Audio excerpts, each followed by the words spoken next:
구약 성경에 보시면 바벨론 포로로 끌려간 유대인들에 대한 이야기가 여러 곳에서 등장합니다. 그러나 모든 이야기의 중심이 디아스포라 유대인, 즉 이방 땅에 흩어져 살아가는 유대인들의 이야기만 집중하여 그들의 이야기를 전해주는 책은 에스더서뿐입니다. 그런데 이 에스더서는 우리를 불편하게 하는 점이 몇 가지 있습니다. 종교개혁자 마르틴 루터는 에스더서를 구약 성경 정경에 포함시키는 것에 대해 매우 부정적인 입장을 가지고 있었습니다.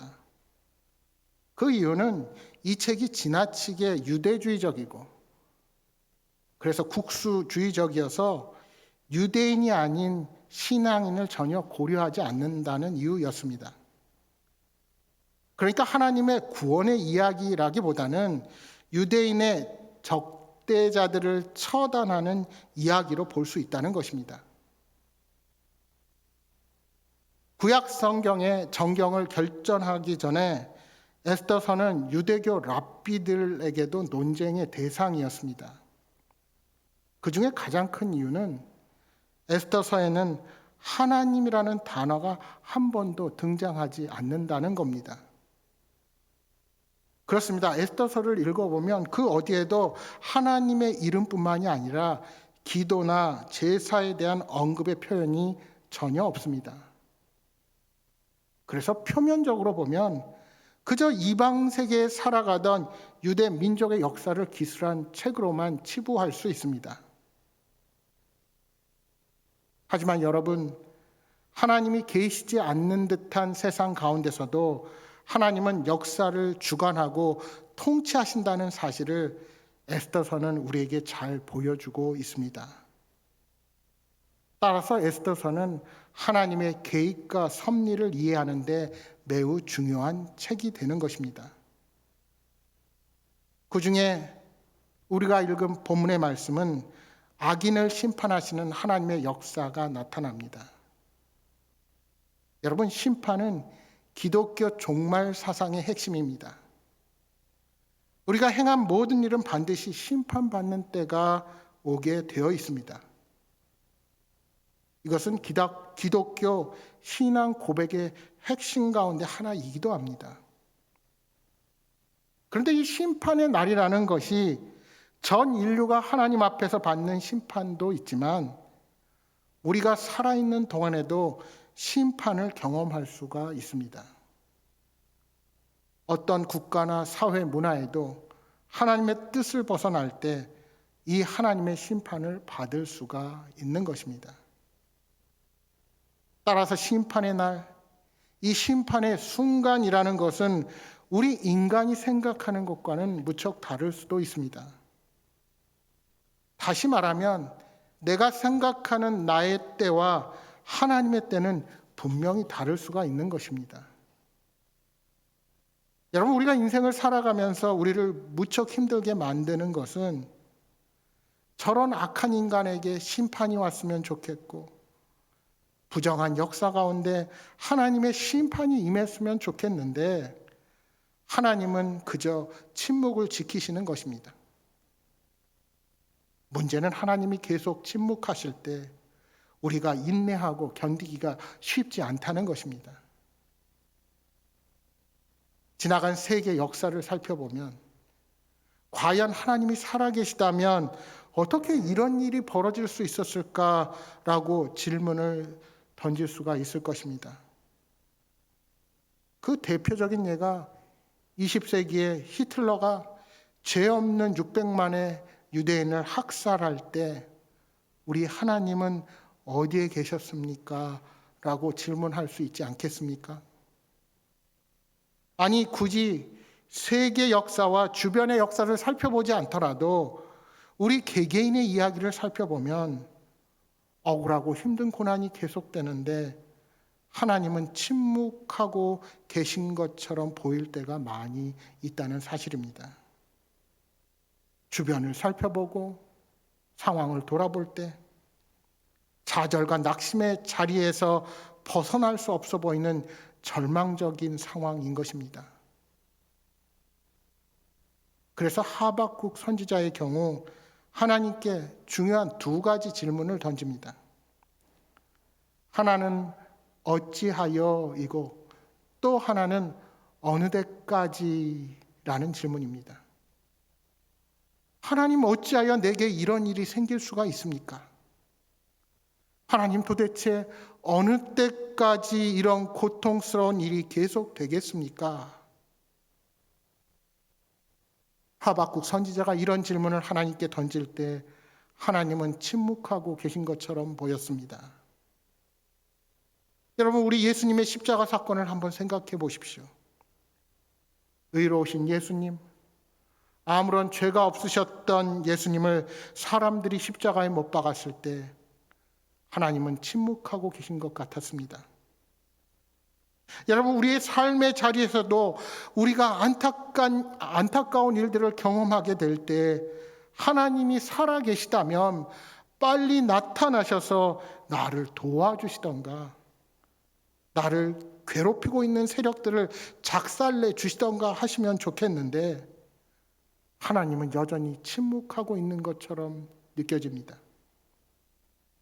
우리도 때때로 우리의 삶의 현장에서 이러한 하나님의 침묵을 경험하게 되는 것입니다.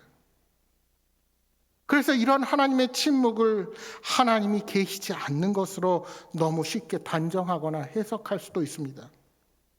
하나님께서 움직이시지 않는 것을 하나님은 안 계시다라고 해석하고 싶은 유혹을 때때로 받게 되는 것입니다. 그러나 하나님은 결코 침묵하지 않으십니다. 우리가 깨닫지 못할 뿐 하나님은 우리를 바라보시며 여전히 일하십니다. 하나님은 우리를 위해 당신의 계획대로 일하고 계십니다. 다만 하나님은 우리가 그런 하나님의 뜻을 깨닫고 응답하기를 기다리시는 것입니다. 그분이 결정적으로 간섭하실 시간, 그분이 행동하실 때를 기다리고 계신 것입니다. 그리고 심판의 때 반드시 움직이십니다. 그때가 바로 당신의 사랑하는 백성들을 위해 일하시는 때입니다. 우리가 먼저 오늘 본문의 내용을 나누기 전에 페르시아 제국의 제2인자 하만이 왜 유대인들을 멸하려고 했는지를 살펴볼 필요가 있습니다. 우리 날마다 큐티책을 열심히 보시는 분들은 이 내용을 잘 아시겠지만 혹 모르시는 분들을 위해서 간단하게 소개를 해드립니다.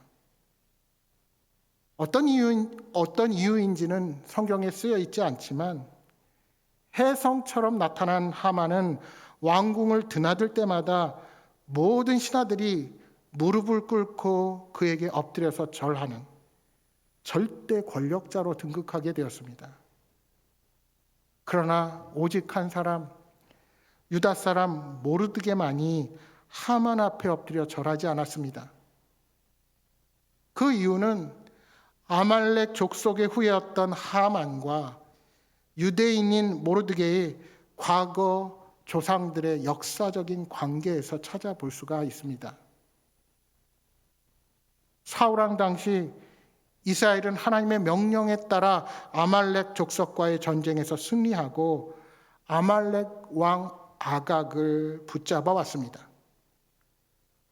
사울왕은 하나님의 명령에 따라 아말렉 족속의 모든 백성과 모든 동물들을 다 진멸해야 했습니다. 그런데 사울왕은 왕 아각과 그의 양과 소의 가장 좋은 것을 남겼습니다. 그러자 사무엘 선지자는 아각을 그 자리에서 죽여서 하나님의 명령을 실행합니다.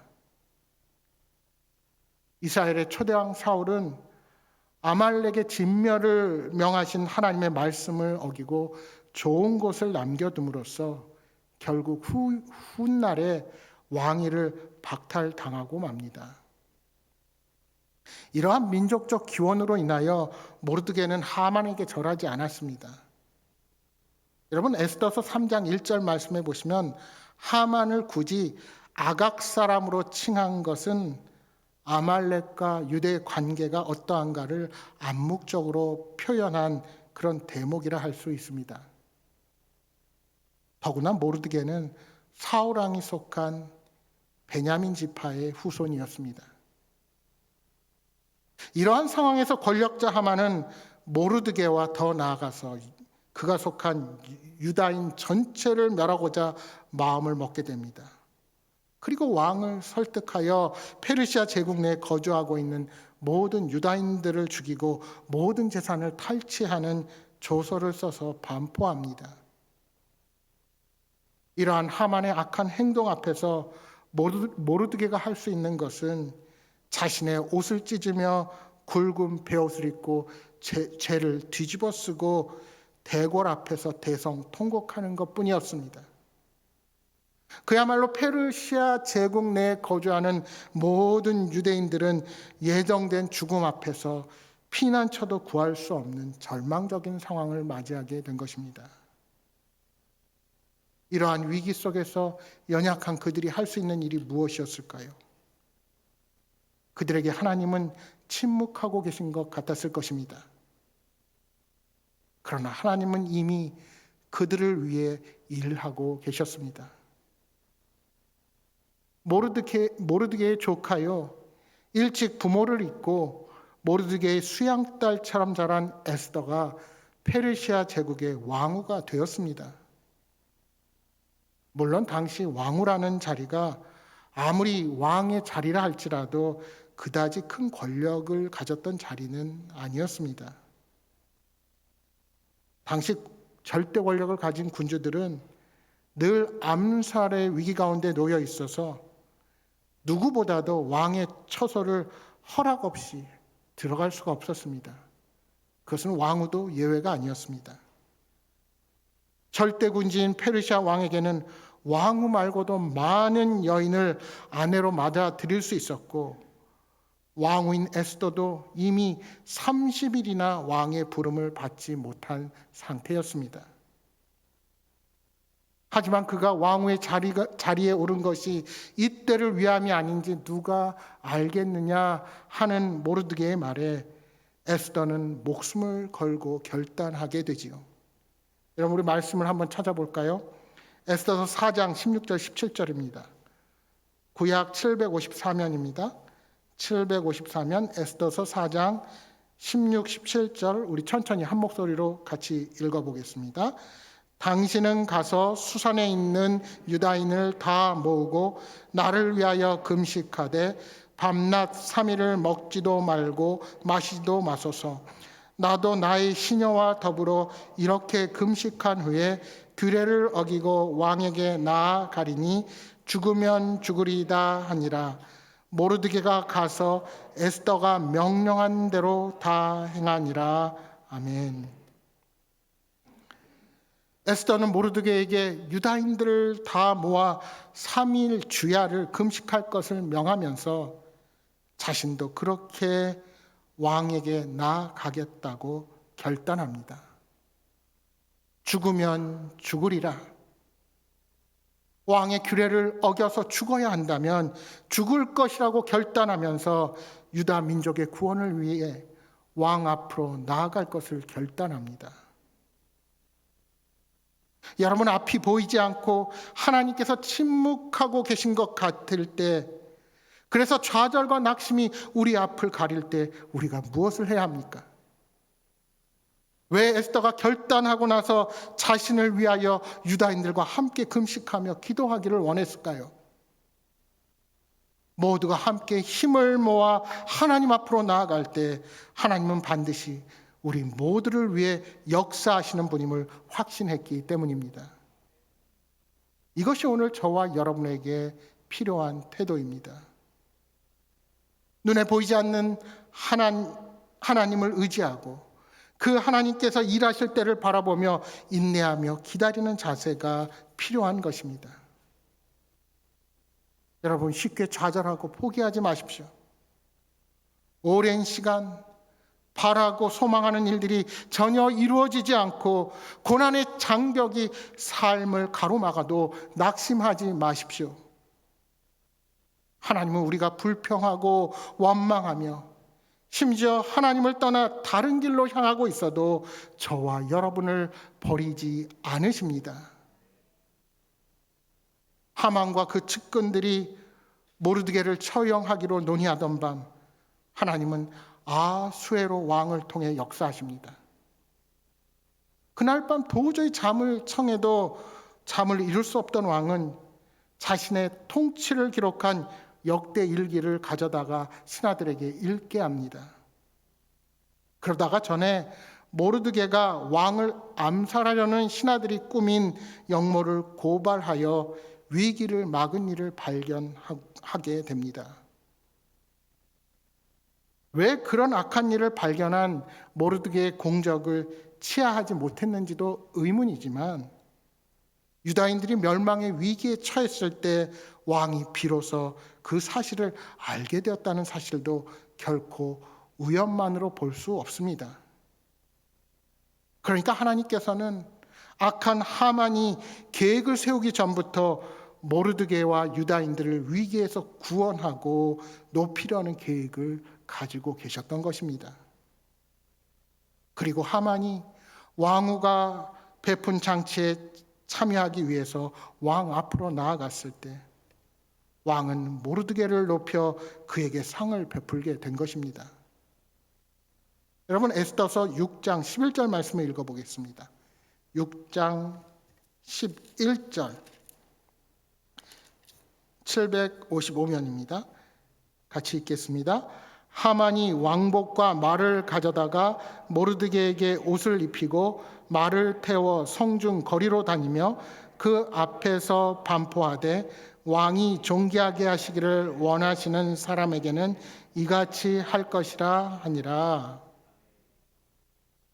하만은 모르드게를 죽이려는 계획을 가지고 허락을 받으러 왔다가 오히려 왕이 모르드게를 존귀하게 하는 그 말을 그가 끌게 되었습니다. 전혀 생각지도 못한 일이 벌어지게 된 것입니다. 자신이 죽이고자 한 모르드게가 오히려 왕으로부터 존귀함을 인정받게 된 것입니다. 의기양양했던 하만은 이 일로 큰 번뇌에 빠지고 맙니다. 하만의 계획이 어그러지고 오히려 자신이 위험에 처하게 된 것을 직감적으로 깨닫게 되는 것입니다. 그리고 더 이상 생각할 겨를도 없이 에스더 왕후가 여는 두 번째 잔치자리에 참여하게 됩니다. 이 자리에서 왕은 왕후에게 소원을 들어주겠다고 약속하며 소원이 무엇인지 물었습니다. 에스더는 왕에게 자신의 생명과 자신의 민족을 구원해 줄 것을 요구합니다. 에스더는 왕에게 매우 겸손한 태도로 유다 사람들이 죽임을 당하는 것이 아니라 노비로 팔리는 것이었다면 이런 요청을 하지 않았을 것이라 말합니다. 하지만 자신과 자기 민족이 진멸당할 위기에 처했다는 것입니다. 그리고 이런 일을 심중에 품은 자가 누구냐고 묻는 왕에게 그 주범이 하만임을 왕에게 고하는 것입니다. 왕은 이러한 왕후의 말을 듣고 하만에게 분노하게 됩니다. 어리석은 아하수에로 왕은 자신이 하만에게 내린 조서가 왕의 규례를 지키지 않는 어떤 한 민족인지 알았지 왕후와 유다 민족을 멸하는 것이라고는 생각조차 하지 못했었습니다. 그러니까 아하수에로 왕은 공적인 자리에 있으면서 일개 신하 하만의 개인적인 원수와 욕망을 채우기 위한 도구로 자신이 사용되고 있다는 것을 알게 된 것입니다. 결국 죽으면 죽으리라는 각오로 하만의 악행을 밝히 드러낸 에스더의 용기와 지혜로 말미암아 유다 민족은 위기에서 벗어나게 되는 것입니다. 자신이 하만에게 이용당했다는 사실을 깨달은 왕은 그 자리를 박차고 일어나 왕궁 후원으로 들어가고 이를 본 하만은 두려움에 붙잡혀서 에스더 왕후에게 생명을 구걸합니다. 하만은 에스더 왕후가 유대 민족에게 속해 있다는 사실을 전혀 알지 못했습니다. 그때 마침 후원에서 다시 잔치자리로 돌아온 왕은 하만이 에스더 왕후의 걸상에 엎드린 것을 보고 하만이 자기 앞에서 왕후를 강간하려 한다고 분노합니다. 물론 이는 왕의 오해라기보다 하만에게 반란죄를 뒤집어 쓰기 위한 말이었을 것입니다. 여러분, 단순히 유다 사람들을 죽이게 한 조서를 문제 삼아 하만을 처벌할 수 없는 것은 왕 자신이 그 조서에 도장을 찍었기 때문입니다. 그래서 그에게 또 다른 죄를 씌웁니다. 그리고 하만은 즉시 그 자리에서 체포되어 얼굴이 가려지게 됩니다.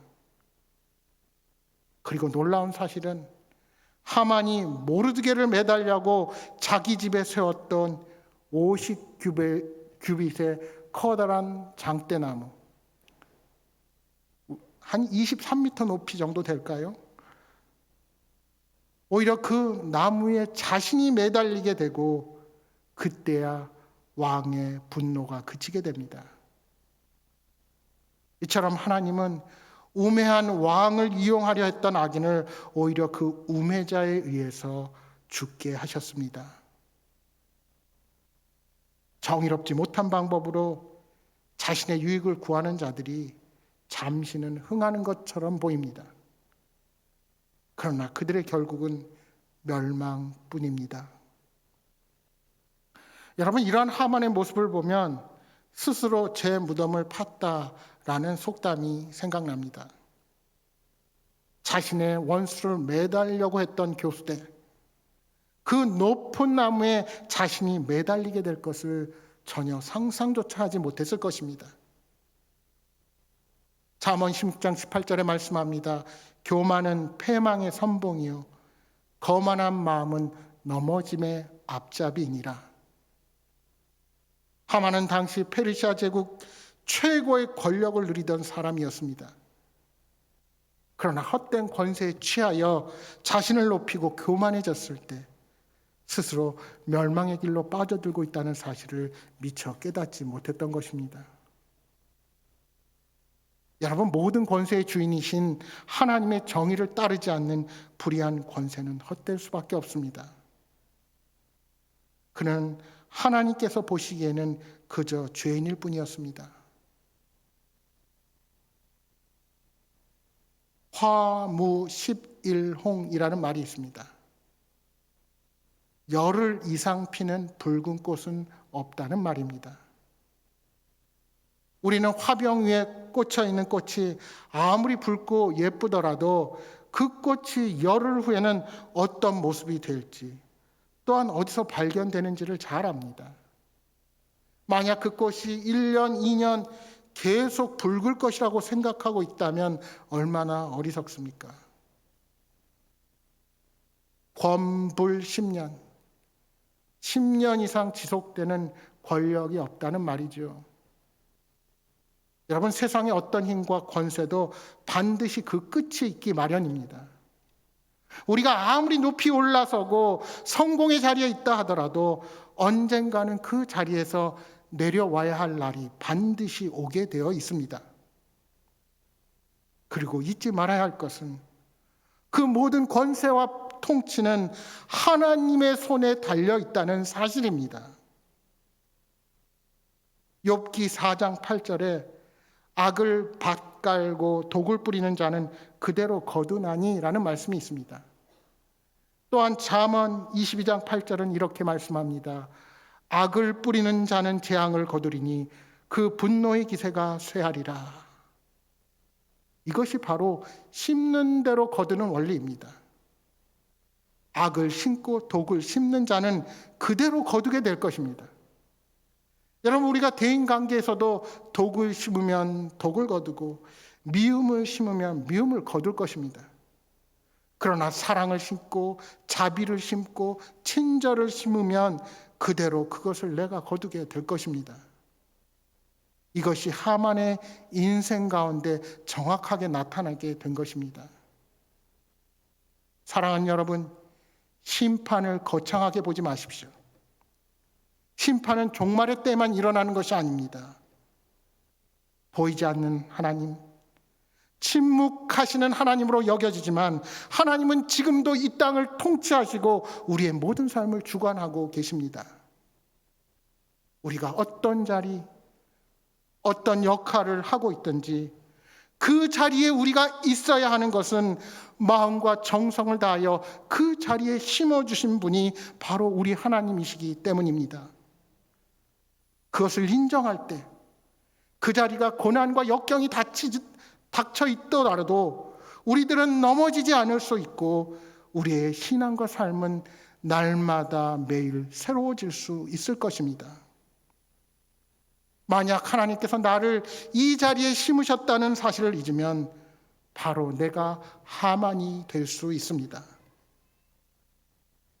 여러분, 우리도 본래 하만과 같은 존재였다는 것을 잊지 마시기 바랍니다. 하만이 나무 장대에 달리고서야 아하수에로 왕의 노함이 그쳤습니다. 사실 우리는 우리의 죄로 말미암아 하만과 같이 나무에 달려 영원히 죽을 수밖에 없는 존재들이었습니다. 그러나 주님께서 우리 대신 십자가에 달려 죽으심으로 우리를 향한 하나님의 진노가 그쳤습니다. 우리를 지금의 삶의 자리에서 마음과 정성을 다하여 심어주신 하나님이 계시다는 사실을 잊지 마시기 바랍니다.